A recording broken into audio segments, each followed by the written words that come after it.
Bonjour à tous, nouveau Kent et Flash ce dimanche, direction Deauville à l'occasion du Grand Handicap de Deauville. Carton plein cette année avec 20 chevaux âgés de 3 ans et plus sur les rangs et ceux-ci vont évoluer sur le parcours rectiligne des 1600 mètres. Une épreuve évidemment très complexe à déchiffrer dans laquelle je vais faire confiance au duo Maxime Guyon-Pascal Barry.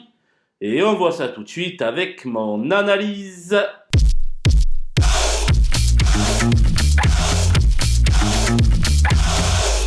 Les bases avec le 4 Harper qui collectionne les deuxièmes places depuis de nombreuses semaines.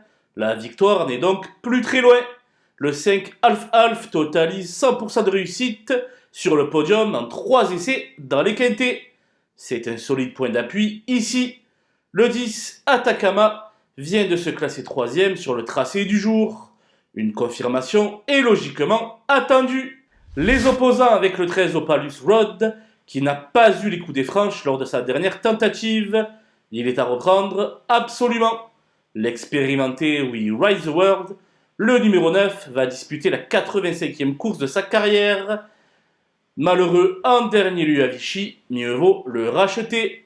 Le 11, Short Final, a beaucoup mieux couru que ne l'indique son classement en dernier lieu. Gare à lui. Le 19, Georgeville, avait fait sien le quintet du 1er mai à Saint-Cloud dans une très belle action. Je le pense capable de tenir la dragée haute à ses aînés. Mon coup de poker sera le numéro 14, Lord of War, qui est un véritable métronome. Mais voilà, il a été lourdement pénalisé suite à son succès à Paris-Longchamp et va tenter de gravir une nouvelle marche. Les outsiders avec le 20 Svaroshka qui cherche sa course avec assiduité ces derniers temps. Elle a son mot à dire pour les belles places. Le 17 Calas arrive sur cette épreuve dans une forme optimale. À suivre pour une 4-5e place. Le 16 Sky Power vient de courir en net progrès du côté de Compiègne. Il est donc loin de constituer une impossibilité.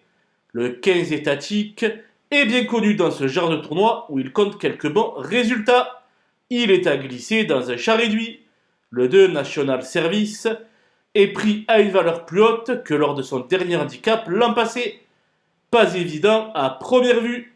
L'As Bohemian Rhapsody était vaincu dans les quintés, mais les conditions de course étaient différentes. Cela se complique désormais. Le 3 Apax doit faire ses preuves en 45 de valeur. Selon moi, il aura du mal à se distinguer. Le 7 Chirimiri n'a jamais été vu à une valeur aussi haute. Il est arrangé dans la catégorie des choix secondaires. J'ai écarté le 6 Climate Change, assez inexpérimenté. Le 8 Saïdi Elfal, mal placé au poids par rapport à certains de ses rivaux. Le 12 Lève, lesté de 8 livres, suite à sa victoire à la test. Et le 18 Omicron, qui me semble surclassé, à 7 valeurs. Voilà, nous avons passé en revue les 20 partants de ce grand handicap de Deauville. Je vous laisse avec ma sélection et mes conseils de jeu. Bon jeu à tous!